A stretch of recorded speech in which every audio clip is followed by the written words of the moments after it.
श्री शिवाय नमस्तुभ्यम, हर हर महादेव। सभी की कामनाएं कबूल हो गई। गुरुजी पंडित प्रदीप मिश्रा जी हमें शिव से मिलाने व्यासपीठ में आ गए हैं। सभी को बहुत खुशी हुई जब सिर में चोट लगने के बाद आज गुरुजी पंडित प्रदीप मिश्रा जी व्यासपीठ में बैठे नजर आए और कथा करते नजर आए। हम आपको बता दें, महाराष्ट्र राज्य के अमरावती जिले के परतवाड़ा में गुरुजी पंडित प्रदीप मिश्रा जी द्वारा शिव भक्ति शिव महापुराण कथा शुरू हो गई है। यह 7 दिवसीय शिव महापुराण कथा है जो कि 6 मई 2024 से 12 मई 2024 तक आस्था और यूट्यूब के माध्यम से देखी जा सकती है। आज 6 मई पहले दिन की शिव महापुराण कथा में गुरुजी ने इन नए उपायों की जानकारी दी। बेलपत्र के पेड़ के नीचे एक पीपल के पत्ते से करने वाला बिल्कुल नया वैशाख महीने का उपाय। साथ ही गुरुजी ने आज रुद्राक्ष वितरण से जुड़ी हुई एक बिल्कुल नई जानकारी दी है। इसके साथ ही गुरुजी ने बताया किस नाम का जाप मात्र करने से आपका कल्याण हो जाता है। इसके साथ ही गुरुजी ने 11 सोमवार या फिर 21 सोमवार करने वाले एक बिल्कुल नए उपाय की जानकारी दी है, जिसे आप अपने त्वचा संबंधित परेशानियों को अंत करने के लिए कर सकते हैं। सभी की जानकारी हम आपको इस वीडियो के माध्यम से देने वाले हैं। साथ ही गुरुजी ने आज बहुत सारे पत्र पढ़े हैं, पर वीडियो लंबा ना हो इसलिए हमने पत्रों वाला एक अलग वीडियो बना दिया है, जो आप इसी वीडियो के कमेंट बॉक्स में उस वीडियो की लिंक देख सकते हैं और उस पर टच करके आप पत्रों वाला वीडियो भी देख सकते हैं। वह वीडियो आप इस वीडियो को पूरा देखने के बाद अवश्य देखिएगा।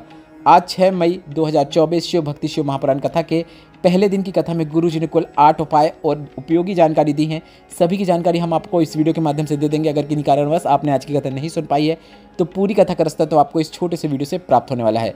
बढ़ते हैं शिव भक्ति शिव महापुराण कथा की पहली विशेष जानकारी की ओर। कथा शुरू होते ही गुरुजी ने कहा कि 1 महीने का कथा में विराम था, क्योंकि सर में चोट लगने की वजह से आप लोगों के मध्य हम आ नहीं पाए, पर आप लोगों ने कष्ट को मिटाने के लिए रोज 1 लोटा जल शिवलिंग पर चढ़ाया, जिसके कारणवश बाबा ने कृपा करी। और हम आपको बता दें, सोमनाथ, काशी विश्वनाथ और महाकालेश्वर ऐसे कई ज्योतिर्लिंग हैं जहां पर शिव भक्तों ने अनुष्ठान किए। हर प्रदेश के शिव भक्तों ने रोग मुक्ति के लिए अनुष्ठान किए और सभी के पावन चरणों को हम नमन करना चाहते हैं। और आपका विश्वास ही है जो हम वापस इस व्यासपीठ पर विराजमान है। गुरुजी के लिए जिन जिन ने कामना की है, गुरुजी ने सभी का आभार व्यक्त किया है। बढ़ते हैं आज की कथा की दूसरी विशेष जानकारी की ओर। गुरुजी ने कहा आप सभी को एक बात का विशेष ध्यान देना है। शिव महापुराण की कथा अगर आप टीवी के माध्यम से सुन रहे हैं, मोबाइल के माध्यम से सुन रहे हैं, या फिर आप पंडाल में सुन रहे हैं, कहीं पर भी बैठकर अगर आप कथा का श्रवण कर रहे हैं, तो आप भोलेनाथ को धन्यवाद दीजिएगा कि आपने मुझे अपना बना लिया है, अपने परिवार में जोड़ लिया है। बढ़ते हैं आज की कथा की तीसरी विशेष जानकारी की ओर। गुरुजी ने कहा आपको अगर हिचकी आती तो आप हमेशा सोचते हैं कि मेरा बेटा या फिर मेरी बेटी ने मुझे याद किया होगा, या फिर मेरे माता पिता ने मुझे याद किया होगा। आप कभी यह क्यों नहीं सोचते कि आपको कुबेर भंडारी ने याद किया है? बहुत समय हो गया है कुबेरेश्वर धाम आए, बहुत समय से आप कुबेरेश्वर धाम नहीं आए हैं। इसके बाद गुरुजी ने कहा अब तो तुम जरूर कुबेरेश्वर धाम आओगे, क्योंकि 15 मई 2024 से सुबह 10 बजे से सीहोर कुबेरेश्वर धाम में रुद्राक्ष का वितरण शुरू हो जाएगा। गुरुजी ने बताया कुबेरेश्वर धाम में आकर आप अपना फ्री रुद्राक्ष लाइन में लगकर प्राप्त कर सकते हैं और आप प्रसाद भी अवश्य प्राप्त कीजिएगा। गुरुजी ने कहा कई लोग इस रुद्राक्ष को गले में धारण करते हैं, कई लोग इस रुद्राक्ष का जल गलाकर वह जल शिवलिंग पर अर्पित करके औषधि रूप में प्राप्त करके कुंदकेश्वर महादेव का नाम स्मरण करते हुए उस जल का आचमन करते हैं। और कई लोग धन प्राप्ति के लिए, लक्ष्मी वृद्धि के लिए उस रुद्राक्ष को गुल्लक में या फिर अपनी तिजोरी में रखते हैं। अब हम आपसे प्रश्न करना चाहते हैं कि आप अपने रुद्राक्ष का उपयोग किस प्रकार से करते हैं, कमेंट बॉक्स के जरिए जरूर बताइएगा। बढ़ते हैं आज की कथा की चौथी विशेष जानकारी की ओर। गुरुजी ने कहा हर कहीं के गंगा जल को आप अपने घर पर ला सकते हैं। हरिद्वार हो या प्रयागराज, कहीं का भी जल आप सीधे बोतल में भर के अपने घर ला सकते हैं, पर आप काशी का गंगा जल अपने घर पर नहीं ला सकते, क्योंकि वहाँ ना जाने कितने छोटे छोटे जीव होते हैं जो काशी में मुक्ति प्राप्त करने के लिए जन्म लिए होते हैं और उस जल में समाहित होते हैं। और जब आप वह जल अपने घर पर लाते हैं तो उस जल में मौजूद छोटे छोटे जीव आपको बद्दुआ दे देते हैं।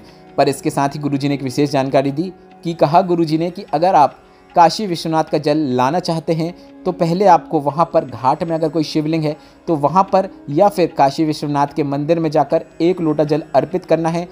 भोलेनाथ से कामना करना है कि भोलेनाथ, मैं यह जल अपने घर के कल्याण के लिए और शुद्धिकरण के लिए लेकर जा रही हूँ या जा रहा हूँ। इस प्रकार से कामना करके ही आपको वह जल अपने घर लाना है। इस प्रकार से आप काशी विश्वनाथ का जल अपने घर पे ला सकते हैं और वह जल आपके लिए सुखदायी साबित होता है। बढ़ते हैं आज की कथा की 5वीं विशेष जानकारी की ओर। गुरुजी ने कहा 5 बार अगर आप काशी काशी काशी काशी काशी ऐसे बोल देते हैं तो व्यक्ति का कल्याण हो जाता है। और कभी भी काशी जाओ, काशी विश्वनाथ जाओ, तो आपको वहाँ की रज को अपने मस्तक पर जरूर लगाना है, मस्तक पर जरूर फेर लेना है। और जल अगर आप वहाँ से लाना चाहते हैं तो आप उस जल को एक बार काशी विश्वनाथ के मंदिर में जाकर भोलेनाथ के सामने से ज़रूर निकाल के ले जाएं, क्योंकि अगर उस जल पे जब काशी विश्वनाथ की दृष्टि पड़ जाती है तो वह जल कल्याण करने वाला बन जाता है। बढ़ते हैं आज की कथा की छठवीं विशेष जानकारी की ओर। गुरुजी ने वैशाख के महीने में मिट्टी के पात्र का जल शिवलिंग पर अर्पित करने का महत्व बताते हुए कहा कि वैशाख के महीने में मिट्टी के पात्र में भरा हुआ जल आपको जरूर शिवलिंग पर अर्पित करना चाहिए। वैशाख के महीने में यदि किसी नारी को संतान की प्राप्ति नहीं हो रही है, 30 वर्ष से भी अधिक वर्ष हो गए हैं, तो आपको पीपल के पत्ते को बेलपत्र के वृक्ष के नीचे ले जाकर पिपलेश्वर महादेव का नाम स्मरण करते हुए 7 बार उसके ऊपर जल अर्पित करना है। अब आप एक कलश का ही जल 7 बार में अर्पित कर सकते हैं। मतलब आपको सबसे पहले एक पीपल का पत्ते की आवश्यकता होगी। वो पीपल के पत्ते को आपको बेलपत्र के वृक्ष की छांव में, बेलपत्र के वृक्ष के नीचे जड़ के पास रखना है और इस पीपल के पत्ते में आपको पिपलेश्वर महादेव का नाम स्मरण करते हुए एक कलश का जल 7 बार में अर्पित कर देना है। पूरा जल अर्पित कर दें। इसके बाद आपको इस पीपल के पत्ते को उठाकर अपने घर आ जाना है और आपको रात्रि के समय इस पीपल के पत्ते को दूध के साथ उबाल लेना है। उबालने के बाद आप इस पीपल के पत्ते को निर्वाल के रूप में रख सकते हैं, मतलब विसर्जन के रूप में रख सकते हैं, या फिर किसी वृक्ष के नीचे भी छोड़ सकते हैं। अब उबले हुए दूध का आपको सेवन पति पत्नी दोनों को करना है।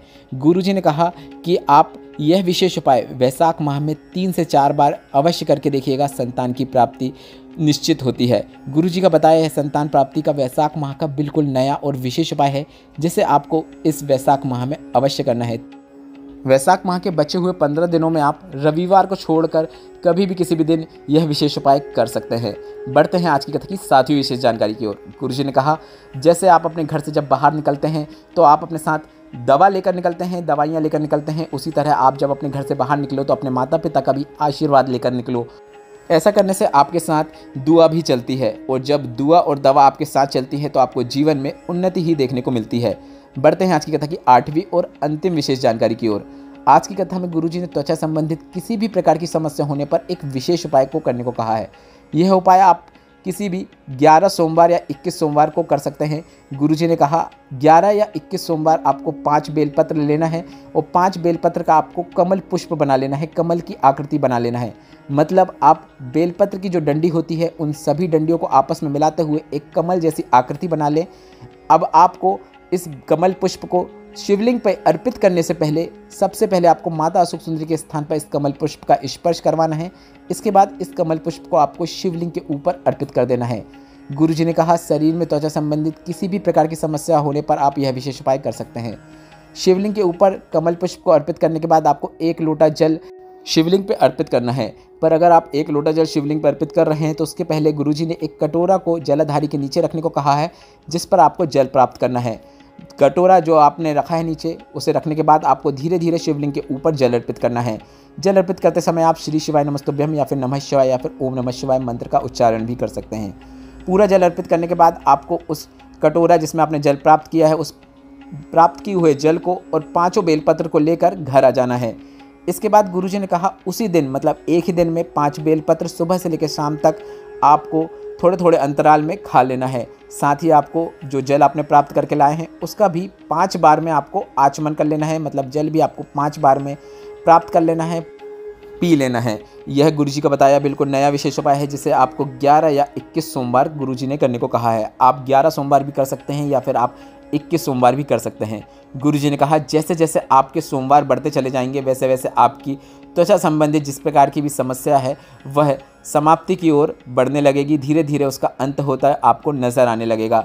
यह विशेष उपाय आप किसी भी सोमवार से शुरू कर सकते हैं। ऐसा जरूरी नहीं है कि आपको इस वैशाख में ही यह विशेष उपाय करना है।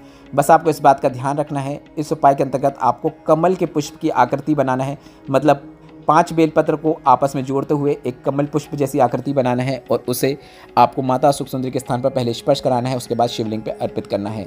इसके बाद जल अर्पित करना है और उस जल को प्राप्त करके भी उस जल का आचमन करना है और बेलपत्र का भी आचमन करना है।